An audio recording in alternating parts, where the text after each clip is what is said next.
Hi, welcome to our channel where we share the most intriguing stories.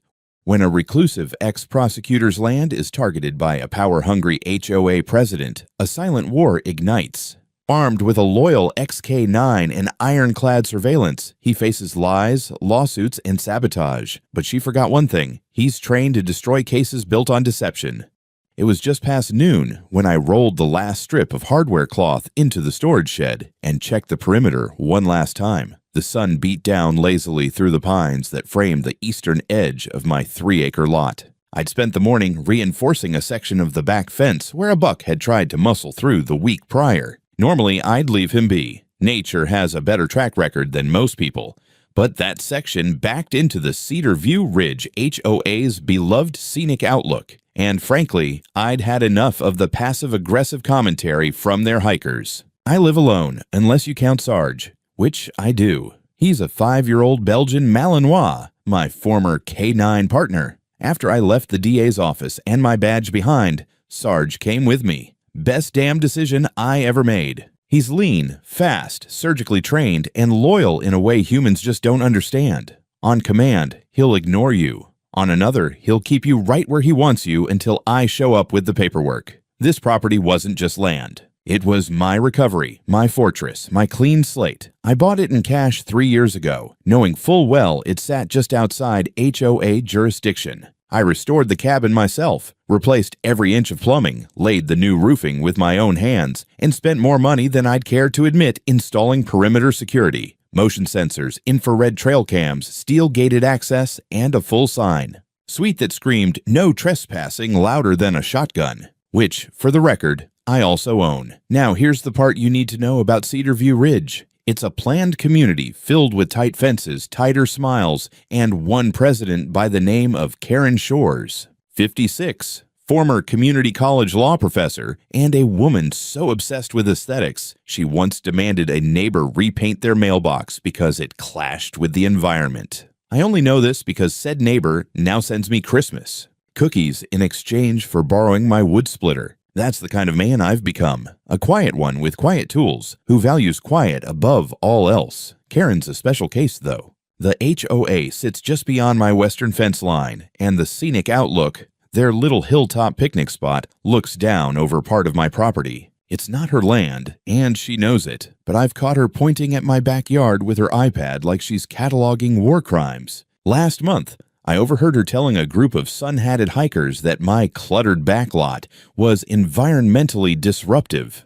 Funny, considering the only disruption here is the HOA's obsession with micromanagement and ornamental mulch. Anyway, I wasn't thinking about any of that when I threw my overnight bag into the truck that Friday afternoon. I had a reunion in Sacramento, some old faces from my days in the DA's office, a few drinks, probably a few scars that still needed comparing.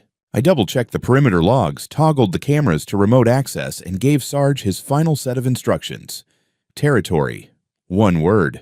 That's all it takes. It flips something in him.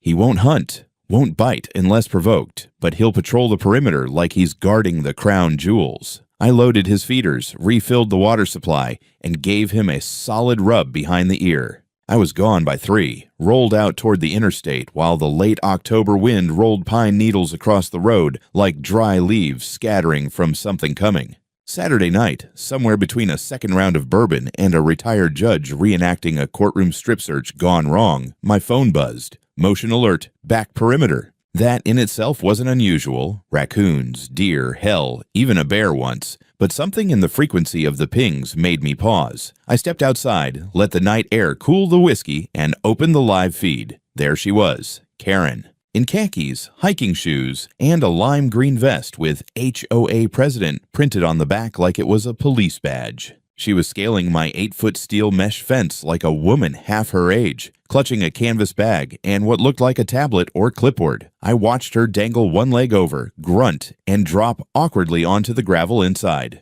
She took a moment to stand upright, brushing herself off like this was a sanctioned inspection. Then she started walking across my yard. I didn't move, just watched as she looked around with purpose, pausing occasionally to jot something down. I muted the audio for a second, then toggled it back on. Her voice came through faintly. Not up to code. Disgraceful. should have been cleared after the storm.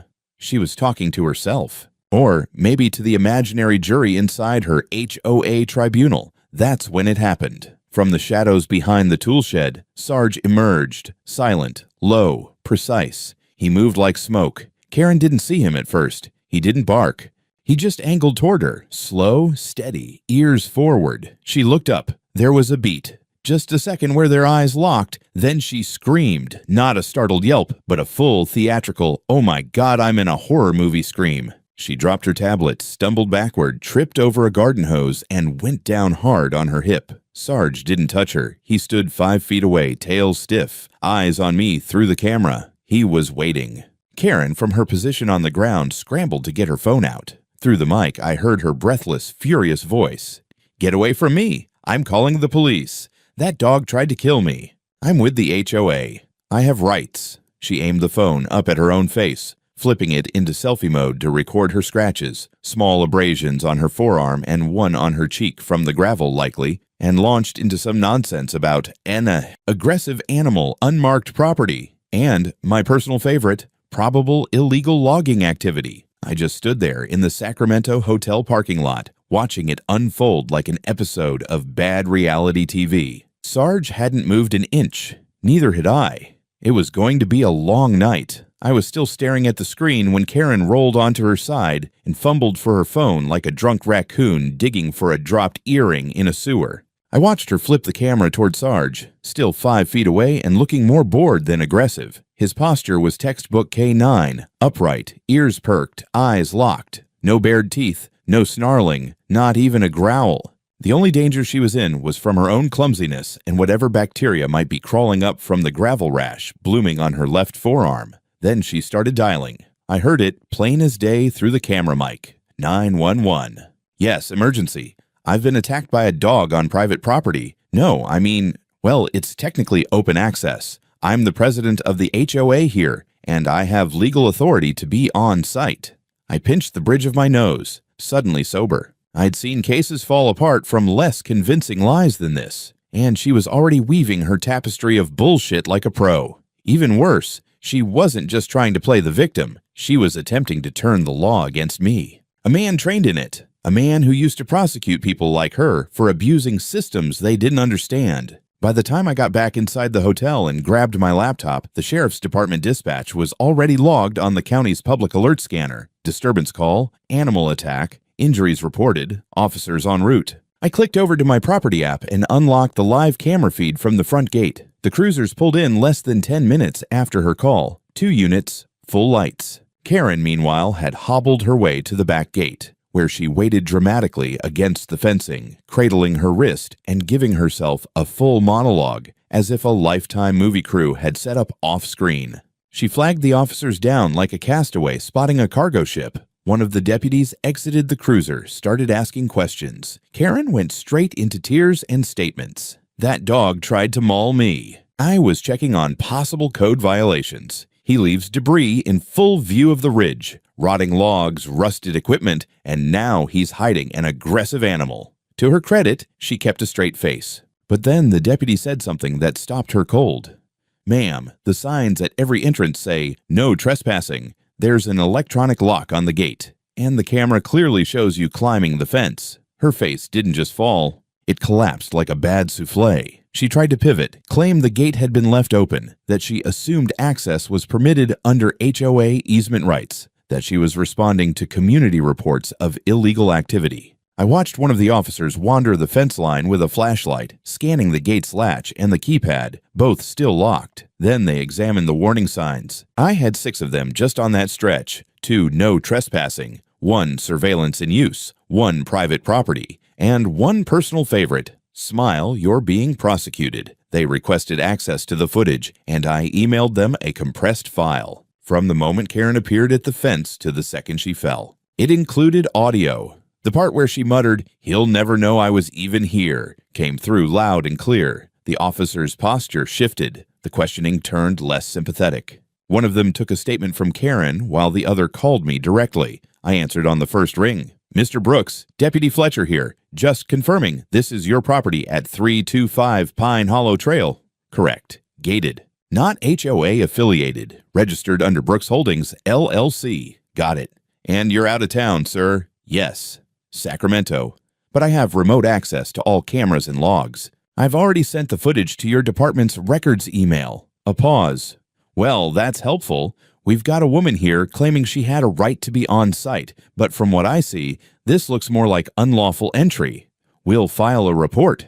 We've requested EMS. She's claiming a wrist injury and some scratches. I glanced back at the feed. Karen was now holding her arm like it had been amputated, milking every wince. I assume she's naming the dog in her statement, I asked. She is. Claims he attacked without warning. The footage paints a different picture. I exhaled, relieved, but still irritated. I'd seen enough courtroom tactics to know a bad faith actor can bury you in process. Karen didn't need to win a criminal case. She just needed enough paperwork and drama to trigger civil court proceedings. She was laying groundwork, building narrative, positioning herself not just as a victim, but as a defender of order. After the ambulance took her away, and yes, she insisted on being transported despite having only cosmetic bruises, the deputies walked the property again. Sarge, by then, was resting on the porch like none of this had happened.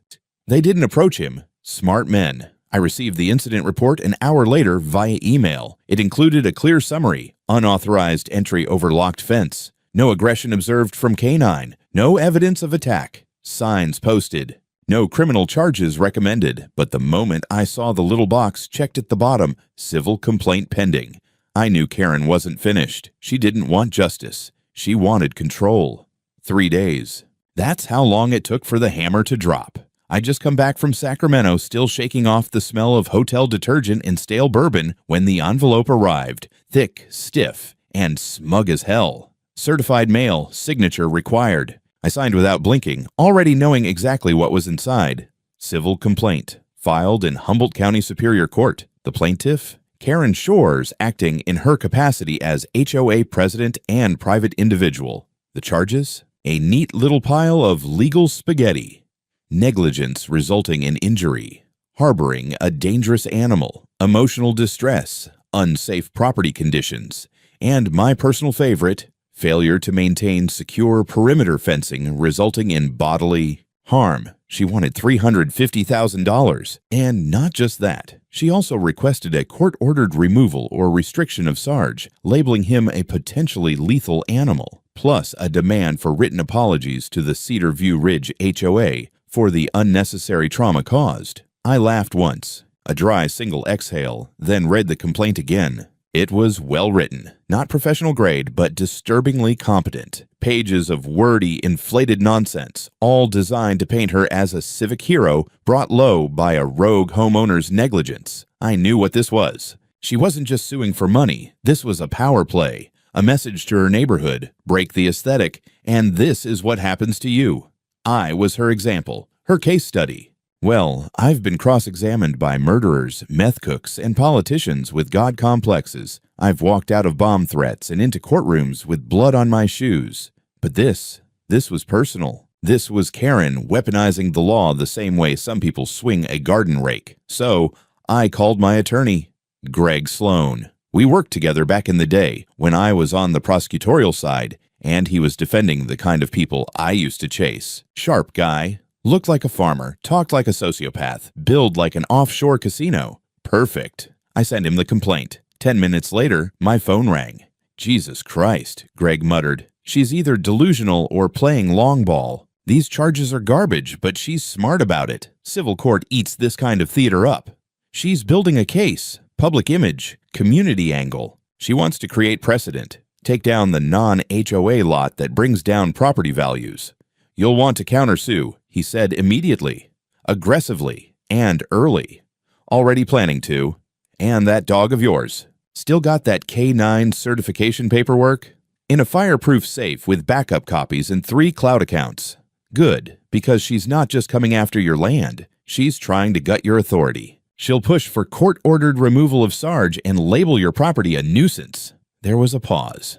Randy, Greg added, voice lower now. She's not after money. She's trying to make sure no one ever tells her no again. Over the next 48 hours, I watched her build the narrative. The Cedar View Ridge HOA's website posted a community safety bulletin detailing an unfortunate canine incident that had left our board president injured while conducting a community wellness inspection. The post never used my name but included a convenient satellite photo with a red outline around my property. Facebook groups lit up. HOA members posted about how their children walk near that property and how someone needs to do something before a child gets mauled. Karen responded to comments like a seasoned PR manager, not directly accusing, but fanning the flames just enough to stay above the drama. Someone even uploaded a doctored version of the security footage, trimmed to show only Sarge's emergence from the shadows and Karen screaming. No context. No trespassing, no fence climb, just a scary dog and a terrified woman. I had the unedited version, of course, time-stamped, verified, but truth doesn't travel as fast as fear, and Karen knew it. Meanwhile, I started digging, not just through the legal path, but deeper, into the HOA records, the community development agreements, and recent vendor contracts. That's when I first saw the name, Terra Vista Outdoor Solutions, a landscaping and eco-integration contractor. Their logo had started popping up on new signage around the HOA walking trails. I'd seen them installing benches at the Scenic Outlook a few months back. They'd also filed a bid for a proposed project labeled Phase 4 Green Corridor Expansion. The corridor map? It ended, rather neatly, where my property began. I requested public filings, HOA newsletters, land use permits, and there it was, buried in the notes from a closed board meeting, a memo suggesting that if Parcel 37 were to be annexed or sold, the HOA could expand its jurisdiction to include the full ridge perimeter, ensuring long-term visual, consistency, and community benefit. Parcel 37 was me. And who had signed off on that memo? Karen Shores. This wasn't a safety issue. It wasn't about a dog. It wasn't even personal resentment. It was about land, territory, optics, power. She wanted my land folded into the HOA's reach, either voluntarily or by legal suffocation. Problem was, she'd underestimated the man she picked a fight with. I'd spent 20 years in law enforcement. I'd built cases from single cigarette butts and destroyed fake alibis with time-stamped receipts. And now she'd handed me motive, paper trails, a manipulated community, and a civil complaint full of holes. She wasn't the only one who knew how to build a case. There's a moment, somewhere between the sting of being attacked and the silence that follows, when your brain shifts. Most people freeze. They panic, spiral, or shut down. But for people like me, the ones who've spent years dissecting lies under oath and threading together felonies from fragments, we go cold. We calculate. So when Greg sent over the paperwork for our counterclaim, I didn't just sign it. I sharpened it. We weren't just responding. We were retaliating. $1.2 million. That was the figure we put on it. Emotional distress? Sure. Property damage? Absolutely. But we went further. Intentional trespassing. False allegations leading to public defamation. Abuse of civil process. Attempted interference with lawful animal handling under California Penal Code. Deliberate misrepresentation of HOA jurisdiction. And most damning of all, evidence of a coordinated effort to devalue and displace a private property owner for the benefit of a third-party vendor. Karen hadn't filed a lawsuit. She detonated a minefield. Greg was surgical about it. He embedded in the complaint full resolution screenshots of the security footage with timestamps and audio transcripts. He included the dispatch log from the sheriff's office, where officers had recorded no aggression observed from canine. He attached a veterinary behaviorist's affidavit verifying Sarge's training and response patterns, noting that restraint and non-engagement under stress was a key part of his certification. But the crown jewel, that was the internal HOA memo we got from an anonymous source, a scan of an email sent by Karen, time-stamped 2 weeks before the incident, to Terra Vista Outdoor Solutions. It read, "Once we address the Parcel 37 situation, I believe your firm will be uniquely positioned to lead Phase 4 implementation. I anticipate a clean transition if the current owner can be shown non-compliant or hostile to community integration." It didn't just reek of overreach. It reeked of a premeditated setup. The timing was perfect. While Karen was posturing online and feeding her propaganda machine, I filed a subpoena for all communications between the HOA board and Terra Vista for the past 6 months. Greg pushed for expedited discovery based on signs of a fraudulent civil complaint designed to mask a land acquisition effort. I also reached out to a contact in the assessor's office, a guy I'd helped once with a cyberstalking case involving GPS trackers on his teenage daughter's car. He owed me. I didn't call in many favors, but this one was worth it. He confirmed what I suspected. Terra Vista had recently made informal inquiries about Parcel 37, my lot, to determine whether it might be available for recreational repurposing. Their inquiry had been made just 4 days after Karen's fence flop performance. So this wasn't just personal, it was business. Ugly, manipulative, and coordinated. And just when I thought it couldn't get any more absurd, Greg got a call from Karen's attorney, a man named Todd Winfrey, who sounded like he'd rather be eating glass than representing her. Todd was trying to open a dialogue, which is code for "we think we might be losing." He floated the idea of settlement discussions, maybe a non-disclosure agreement, maybe a modest retraction in exchange for reduced damages. Greg didn't even blink. "Absolutely not," he said. "Your client climbed a fence, trespassed, triggered a trained K-9, lied to law enforcement, filed a fraudulent suit, and manipulated public opinion in an attempt to seize land she doesn't control. The only thing we're open to discussing is whether the DA wants her indicted for conspiracy." There was a long pause on the line. Then Todd said, "Hypothetically, if there were documentation of communications between the HOA board and this vendor, would that fall under any kind of privilege?" "No," Greg said flatly. "And if it exists and isn't turned over, that's obstruction." That was the first time we felt the air shift, like the oxygen around Karen's false narrative was starting to thin. The next day, a flash drive arrived at Greg's office in an unmarked envelope, no return address. Inside were PDFs, dozens of them, of HOA emails, meeting transcripts, and budget drafts, including a line item labeled Scenic Expansion Analysis, with an asterisk that read, "Assumes eventual integration of Parcel 37. We filed a motion to compel full disclosure." The court set a hearing for the following month. Meanwhile, I had the documents vetted, dated, and submitted into preliminary evidence. Karen didn't respond publicly. Not yet, but her tone online shifted. She went from local heroine fighting for safety to posting flower photos and passive-aggressive quotes about standing strong against hate. It was damage control. She knew the story was slipping. Sarge, of course, didn't care. He just watched the tree line and listened to the wind. But I was hunting now, not just for justice, for precedent. Karen had built her career on control, of students, of neighbors, of rules she bent to fit her vision. But she'd underestimated a man who once dissected the digital footprint of a crime lord, using nothing but metadata and public tax filings. She wanted a war over territory. She was about to learn what it felt like to lose one.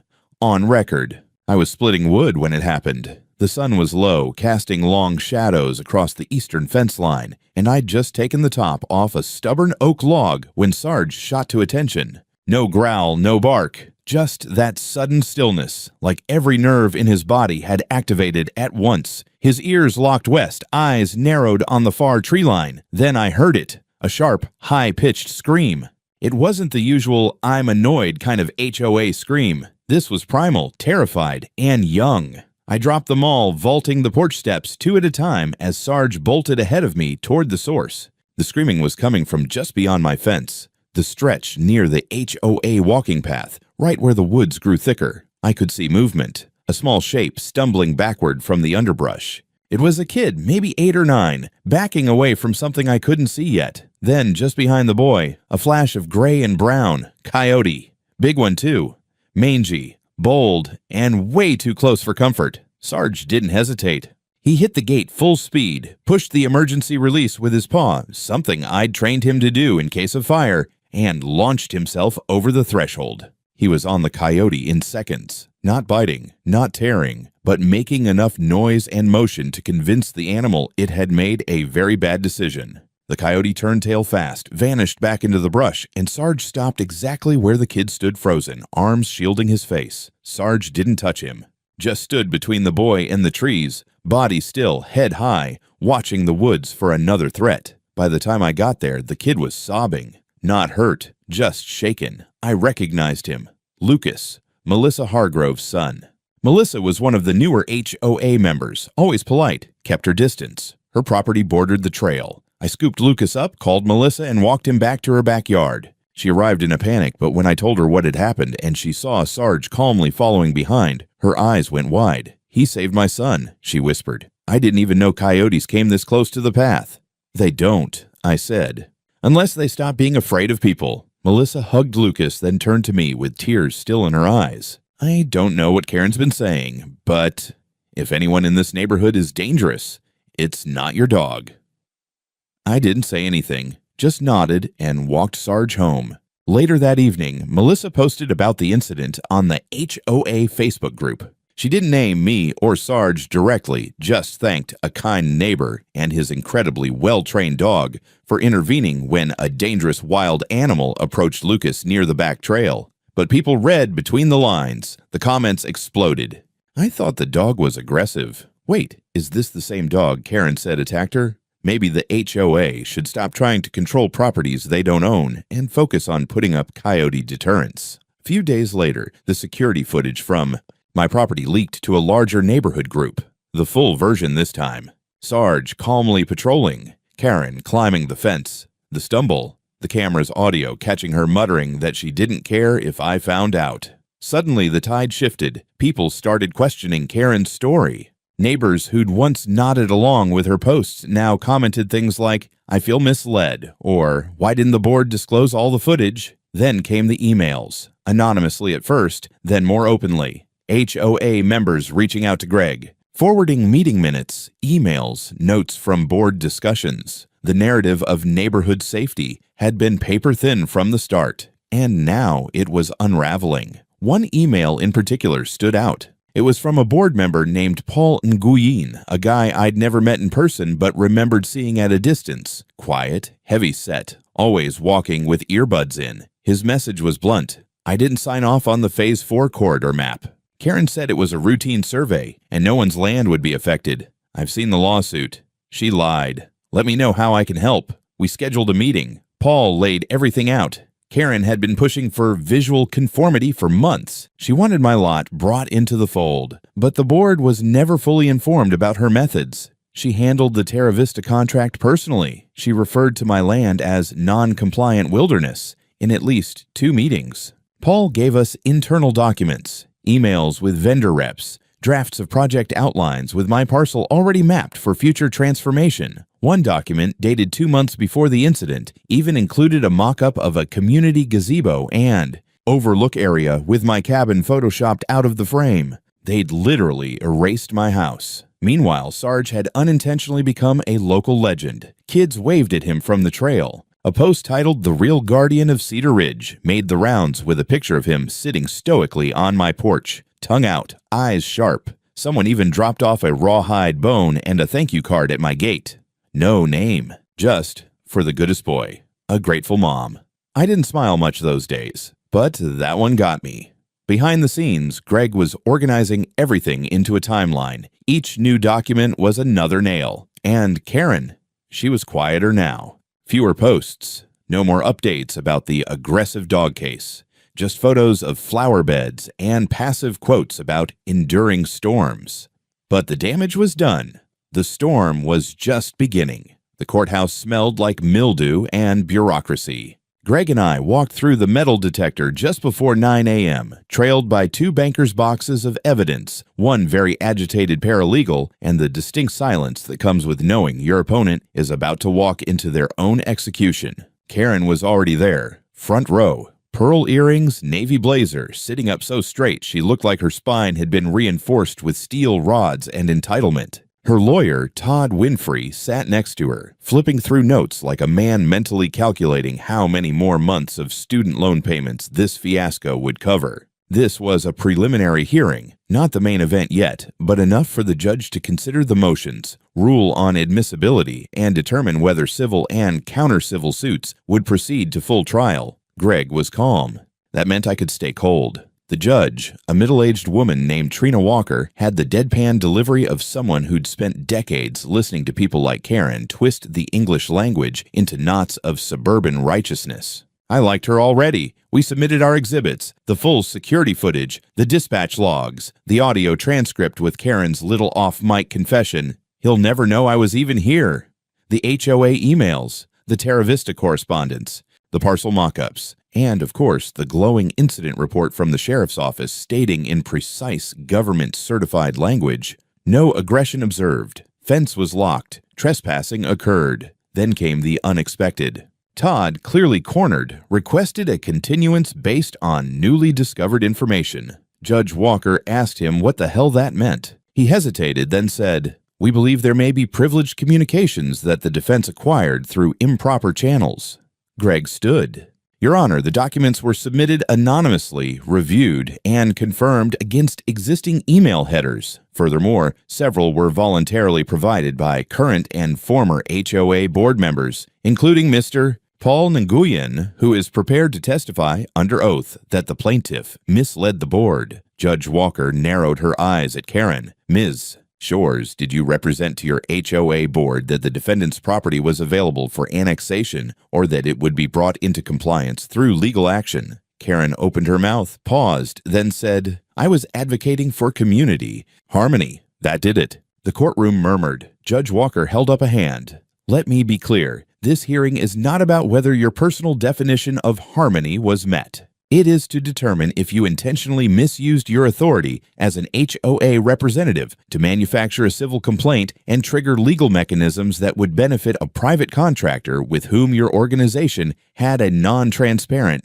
relationship." Todd mumbled something about the board having discretion. Greg dropped the bomb. "We've subpoenaed the HOA's full contractor history. Terra Vista was granted 4 contracts in the last 18 months, all without competitive bidding. All under the plaintiff's recommendation. That's not discretion.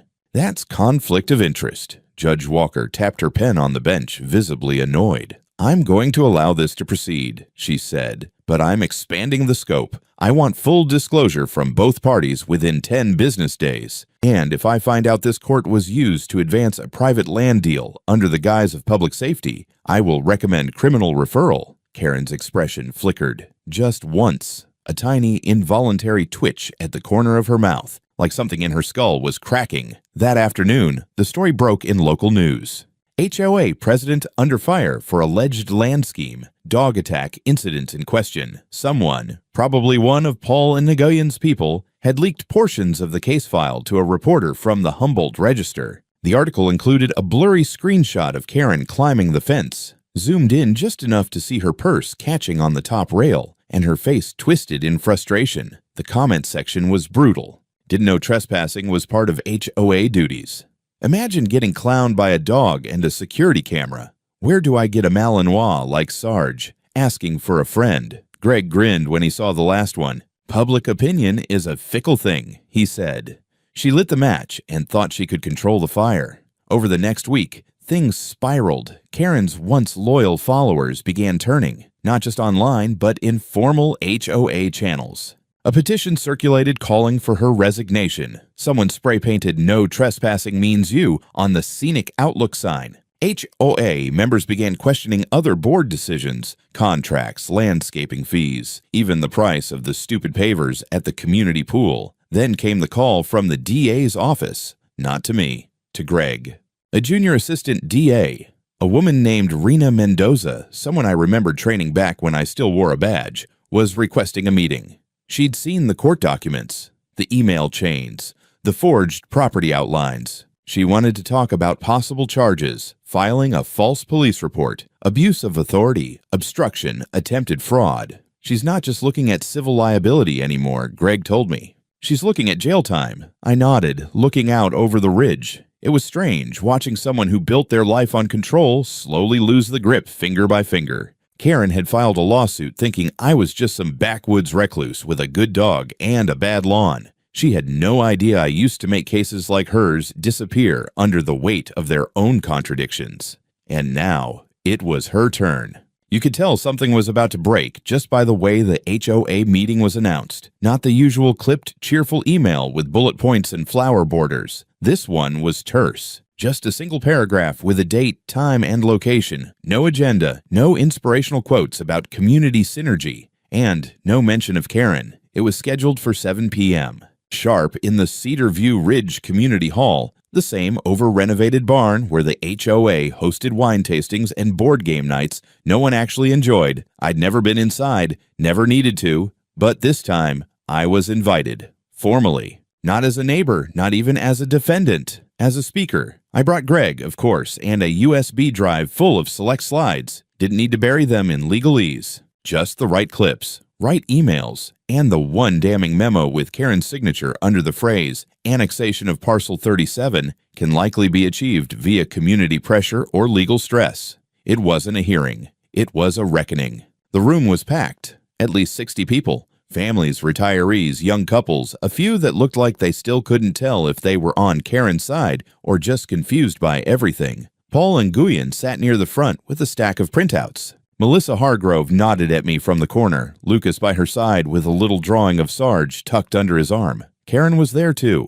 Barely. She sat off to the side, face drawn, pearl earrings traded for studs, her expression tight and silent. She wasn't smiling anymore. No warm, thank you for being here. No rehearsed opening. Just a folded paper in her lap and a look like she knew exactly what was coming. Paul opened the meeting with a motion to discuss recent legal challenges and a misuse of HOA authority. It passed unanimously. Then he gave me the floor. I kept it simple. First, the footage. Karen scaling the fence. Her voice on the mic. He'll never know I was even here. The footage of Sarge calmly holding distance. No contact, no aggression, just presence. Then the documents, emails, vendor bids, HOA internal memos describing Parcel 37, my property, as a non-integrated zone scheduled for eventual absorption. I didn't raise my voice. Didn't have to. By the time I was done, the silence was nuclear. Then someone finally said it. A woman in the third row, soft-voiced but clear. She tried to frame him. Another added, she lied to the police. Then louder, she used our dues to run a personal vendetta. Karen finally stood, not angry, just tired. She looked around the room like she was trying to find someone, anyone, who might still see her as the authority figure she'd once been. No one met her eyes. I acted in the best interest of the community, she said. Greg stood up beside me. Ma'am, you falsified justification to enter private land, coordinated with a vendor to pressure the owner into either compliance or sale, and filed a fraudulent civil suit to mask the effort. That's not community stewardship. That's corruption. Paul made the motion to call for a vote of no confidence. The count? 58 in favor, 1 abstention. Karen didn't even raise her own hand. The vote passed. Karen was officially removed as HOA president, but that wasn't the end. That very same night, officers from the Humboldt County Sheriff's Office served her with a notice to appear. Not arrested, not yet, but officially charged with false reporting, abuse of process, and criminal trespass. D.A. Mendoza wasn't bluffing. Karen left without a word, just gathered her papers, and walked out as quietly as she'd once climbed my fence. In the days that followed, the HOA imploded. 2 other board members resigned, citing ethical concerns. Terra Vista's contract was terminated. A full audit was announced, and a growing movement inside the HOA began pushing to dissolve the entire organization and shift to a voluntary community council model. That was when I got the email from one of the new temporary board liaisons. Dear Mr. Brooks, in light of recent events and your property's non-affiliation with the Cedar View Ridge HOA, we would like to extend our apology for the distress caused and offer to officially record a boundary statement acknowledging that your land is fully independent of HOA oversight. It ended with a request for a meeting. I ignored it. Instead, I walked Sarge out past the old trail where it all began. He sniffed the air, turned once in a circle, then sat down in his usual spot near the fence line. A hawk flew overhead. Quiet. Free. He watched it for a long time, eyes focused, ears twitching. Karen had tried to control everything, the view, the narrative, even the land itself. And now she had nothing. 3 months later, the sign at my front gate changed. It used to be a plain rust-resistant placard, private property, no trespassing, functional, forgettable. Now it reads, private land, trespassers will be recorded, arrested, and sued. Sarge patrols. Good luck. I had it etched on custom steel, black lettering on brushed aluminum, minimalist but firm, the kind of warning that doesn't blink. The lawsuit is over. Karen's civil complaint was dismissed with prejudice. The court cited lack of merit, bad faith, and, in the judge's words, a pattern of intentional misrepresentation inconsistent with the duties of any community representative. Our counterclaim ended with a settlement agreement. Confidential, but let's just say my perimeter security is now powered by top-grade solar infrastructure, and Sarge has a climate-controlled K9 shelter with a biometric access gate. Karen pleaded no contest to the criminal charges. She avoided jail, but she didn't walk away clean. 3 years of probation, 200 hours of court-mandated community service, and a personal fine of $150,000, earmarked for community integrity education programs. Irony doesn't just live here, it thrives. The HOA, gone. Officially disbanded after a special vote that took place just 6 weeks after Karen's removal. What was once a structured residential community initiative collapsed under its own weight. The members didn't want another Karen, didn't want more legal fees, didn't want the illusion of order turning into real chaos. A few of them approached me afterward, cautiously, not with apologies. Not all of them owed me that, but with something else, respect. One guy even asked if I'd be interested in helping draft a new neighborhood agreement, voluntary, transparent, HOA-free. I declined, politely. I've had enough of committees. Melissa and Lucas still walk the trail sometimes. They always wave. Sometimes they drop off gifts for Sarge, treats, toys. One time, a drawing of him fighting a bad coyote with a cartoon sword. That one went on my fridge. And as for Sarge, he's unchanged, watches the land with the same unblinking eyes. Still sleeps near the back door, still responds to the command territory with a quiet intensity that makes me glad, for everyone's sake, that he's on my side. But he's a local hero now. That story made the rounds faster than anything else. A retired K9 saving a neighbor's kid from a predator. Even the local paper ran it. The headline was almost too perfect. Dog accused of attack saves child from one. No corrections, no retractions, just truth. The DA's office asked if I'd consider speaking at one of their seminars, something about property rights and misuse of civil litigation. I agreed. One speech, one crowd of rookie prosecutors who need to know the difference between a real case and a Karen in pearls screaming wolf.